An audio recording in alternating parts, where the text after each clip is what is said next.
So we manage 900 SEO clients every single month, and we don't have any account managers. We don't do sales calls. We have just 6 people in our support team. And in this video, I want to go through exactly how we do that. And I want to go into things like our mindset shift that allowed that to happen, how we productize the services, how we onboard clients, what we do about payments, and basically how we think of our traditional agency more like a SaaS or an e-com business. So let's just get into this. Before I start, I want to say, like, this isn't for everyone. I know all agencies are very different, and some agencies, they actually prefer that smaller client base and more hands-on. But I still think there's going to be something from this you could take away, tweaks to your process, some shifts that you can implement straight away.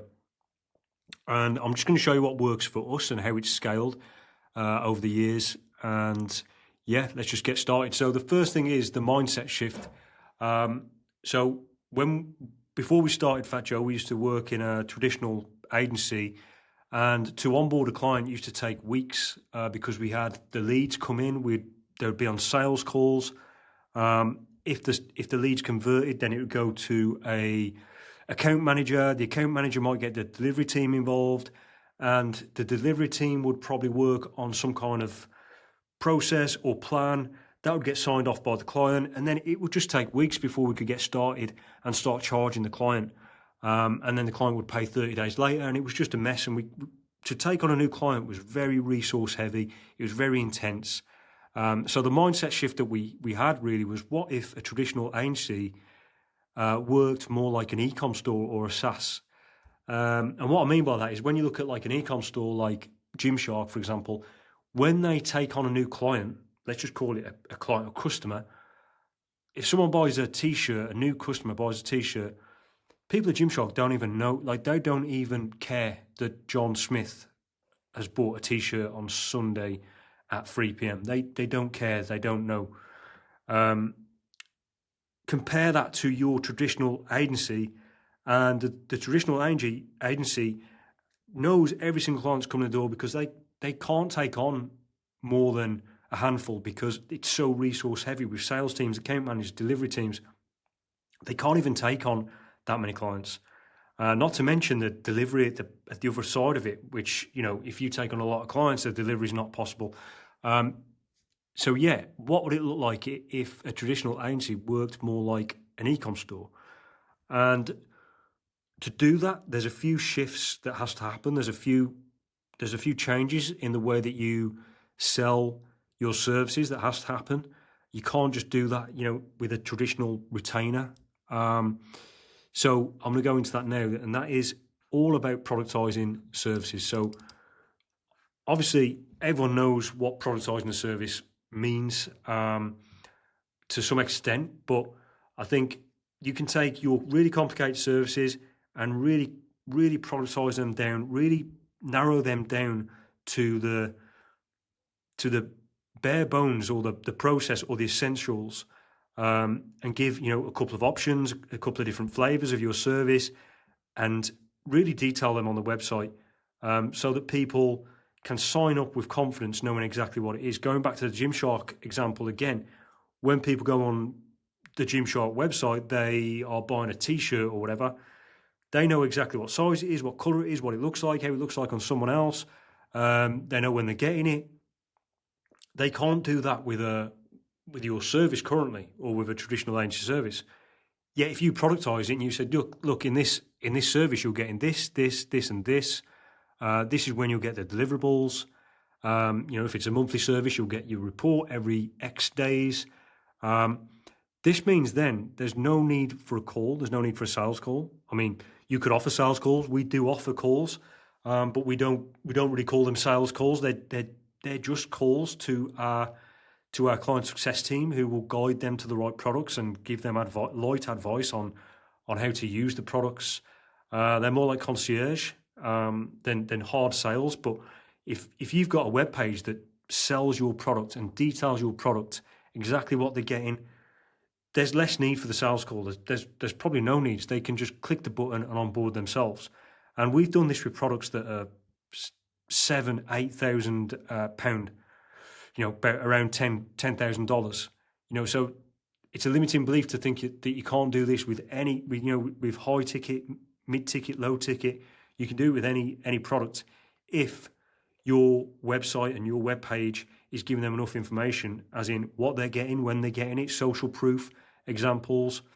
Are you credible? Do you have a big brand, and do you have a social media, and can people call you if they need to? If you've got an address, are you a real business? So there's lots of trust signals that are needed as well. But yeah, productizing your service is key to do this, because you can't onboard 900 clients a month if you've got 900 different types of thing that you're selling. You need to productize and standardize what you're selling, at least somewhat, to take on more clients at the same capacity. So think about how you can productize your services and how you can display that on the website and be really clear about what they're getting. Make it easy to understand and easy to buy, obviously. And then once you productize the service, you then need a way to take on that client without the call. And the way that we do this is with forms. Now, forms is a bit reductive, but it is essentially a form. So we want to take everything we can get from the client to kind of vectorize a onboarding call. Like we don't want to have back and forth calls. We don't want to be asking questions after the orders come in. We want to get everything we need from these forms when they first fill it in, and that's about asking the right questions. It's about giving the client enough opportunity to tell us what they want. For example, to give a simple example, content writing, we'd ask them, what do you want us to write the content about? What tone of voice do you want us to write in? Do you want a 3-star writer or a 5-star writer? Extra notes, anything else you want to add? Images. We ask all the questions we possibly can. And then once we've got that information, we can get started on the work. We don't need to speak to them ever again. Well, we don't speak to them at all. They've just filled in the form and that's it. And we deliver. So the onboarding is an important one. And you can use like custom built things, or you can use Typeform or Gravity Forms or Woo Forms. There's loads of solutions out there. Or if you use SPP, they've got great forms on there, structured forms, where you can get all this info, and it sets you up then to deliver whatever they've asked for without the back and forth. And then obviously this is what we think about payments. So we get the payment up front, so there's no invoice chasing. Obviously in previous agencies where we work, more traditional ones, because of the long onboarding process, we wouldn't take payment until we've come up with the plan of action.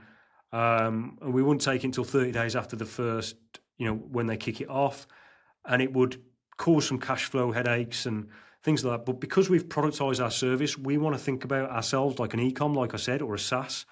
And if Gymshark are selling a t-shirt, they don't ask for the money 30 days later. They ask for the money up front, because it's so productized, it's so understandable. I want that, pay for that, you get that. And that's how we think about our services as well. We productize it so much that we want to take the payment up front.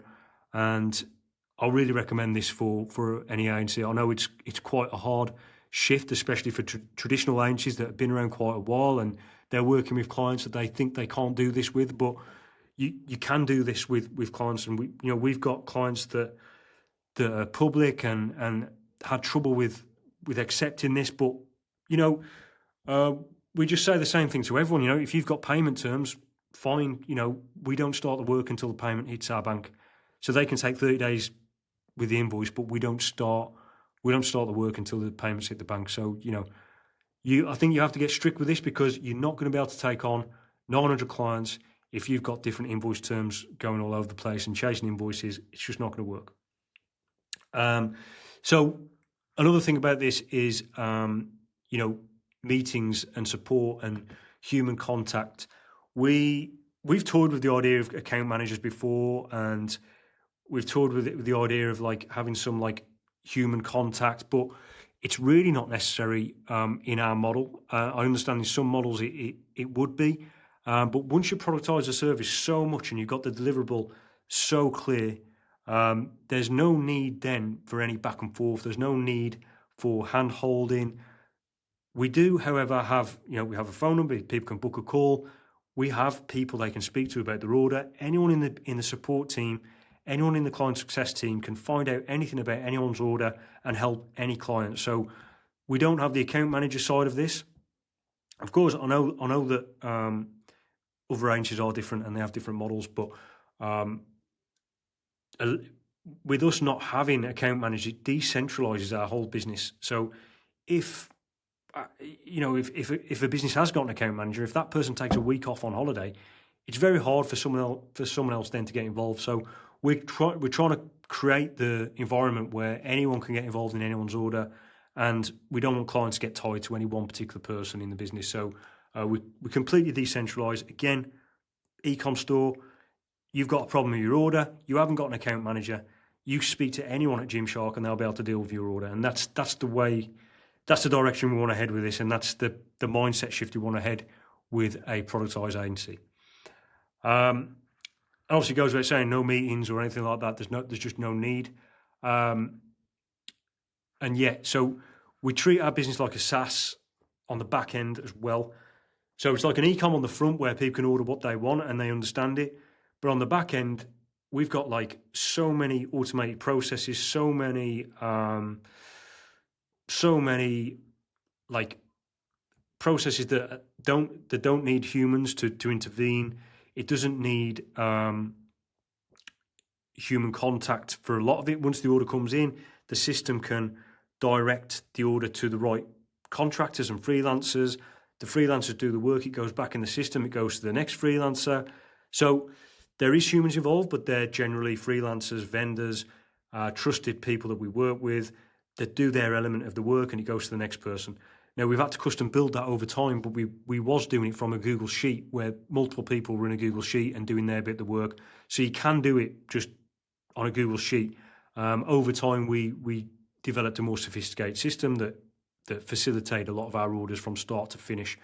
And that's how we can scale and grow without growing our internal team. We can just plug in freelancers into our system, and we can take on unlimited clients because clients can onboard themselves. The work gets distributed across our network of contractors that are in the system and deliver the work, and the client gets the end result. And it's all quality checked, and it's looked at from our internal team if there's any problems too. But we can be very, very lean internally. So that's how we take on 900 SEO clients every single month with only 6 people in our support team. We've got no account managers. We don't do sales calls. We do have a client success team, but we don't have to get on calls and onboard our new clients. They can just onboard themselves.